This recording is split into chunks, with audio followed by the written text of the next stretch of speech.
Man, I dare you to say the title of this movie 3 times fast. Go for it. I dare you. What's going on, everybody? Welcome to Movie Emporium's movie review of The Ministry of Ungentlemanly Warfare, the newest film from director Guy Ritchie. So in this yearly endeavor by Guy Ritchie to put out like an R-rated action adventure, violent spy thriller slash British action film, we of course have a new film that is apparently based on a true story, and it's a story of a group of mercenaries and some criminals who, in essence, are tasked to go to this port. And I think it's Africa or something like that. I can't remember the exact name, but they are tasked to basically cripple the Navy fleet for the Nazi Germany military army.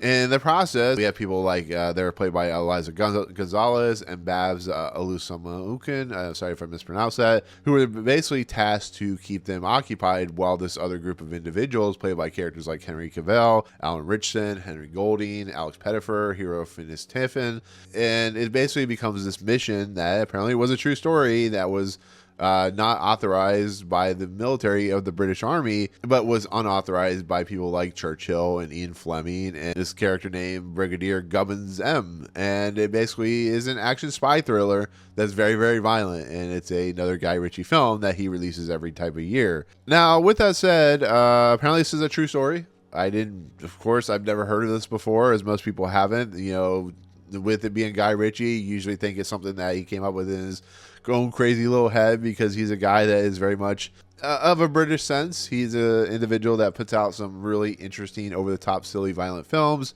but his films are mostly good, to be fairly honest. Outside of a few that aren't, most of the time he puts out pretty decent, fun films.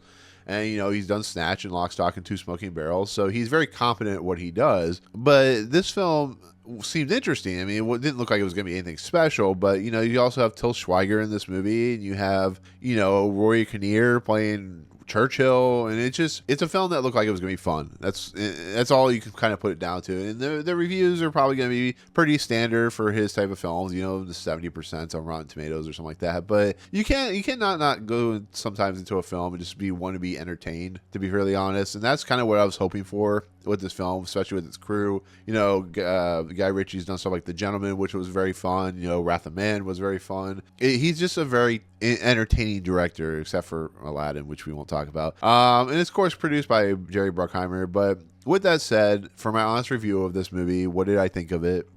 I got exactly what I wanted out of this film. It's a very entertaining, very silly, violent film that just is over the top and crazy and bonkers ridiculous, and it's just a good time. It really is. It's not, you know, the most mind-bogglingly good movie, or it's not the most like thought-provoking movie. It's really good-looking men, with some are very well put together, taking down a Nazi base that's being occupied by the great Till Schweiger. It's just a film that really has Guy Ritchie's sensibilities when it comes to his Britishness and stuff like that. His ability to add in, you know, the chap hero, you know, that type of thing, or, you know, the British isms that are very much prevalent in his films. It's just very much that type of film where these characters are so in sync with one another that when they talk, it just feels like something out of like an old school movie and stuff like that. And that's what makes, you know, Guy Ritchie's film so fun, is he's able to make very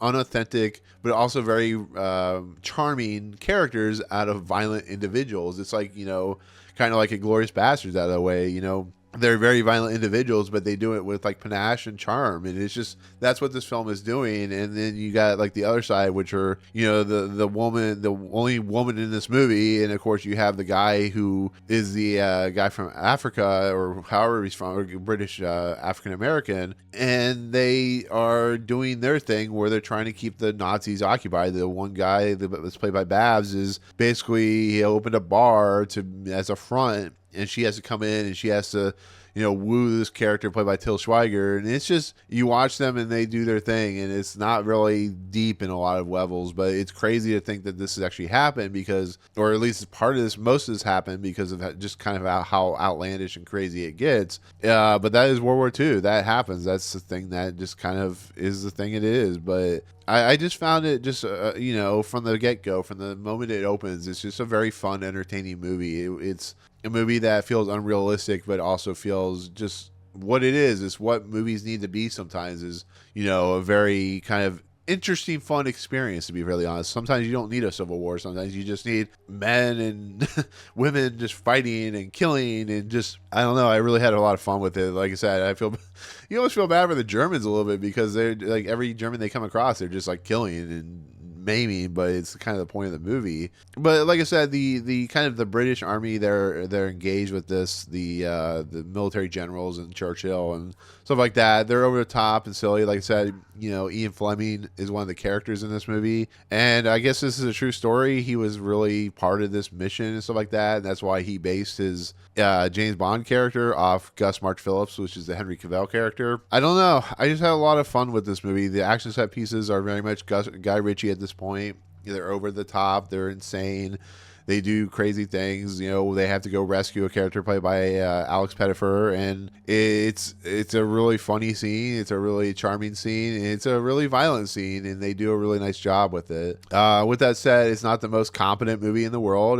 Once again, it's a very Guy Ritchie film where it tries to be charming, but also is so silly in its kind of execution that you're just kind of, well, that's a movie, to be fairly honest. So overall, I really enjoyed this movie. It's not a top 10 of the year, but I think it's a film that, or a movie that I think you'll have fun with, you'll enjoy, you'll be like, oh my god, I can't believe they just killed the guy that way. It's that type of film. And when you have people like Henry Cavill, and you have, of course, Alan Ritchson, who are these gigantic hulking guys, it makes it that much more funny and more unique, and very much what Guy Ritchie tends to do, because he's worked with Henry Cavill a lot in his career, and this is a good role for Henry Cavill, so that's what I feel. And I know I say Cavill, but I don't know, it's just how I pronounce his last name. So with that said, go out, check this movie, The Ministry of Ungentlemanly Warfare. Say that 3 times once again. I think you'll have a good time. So anyways, with that said, that'll be my take on The Ministry of Ungentlemanly Warfare. Thank you so much for watching. Comments below. Did you see this movie? What's your favorite Guy Ritchie film? You know, what is it in his massive filmography at this point? You know, I really like The Man from U.N.C.L.E., the remake that they did, but let me know. So there you go. Anyways, thank you so much. If you like what you see on the channel, hit the subscribe button to join Movie Emporium. Hit that notification bell at the top to find out what's coming next. If you like this video, awesome. Hit that like button. And as always, we'll see you guys on the next video. Peace out.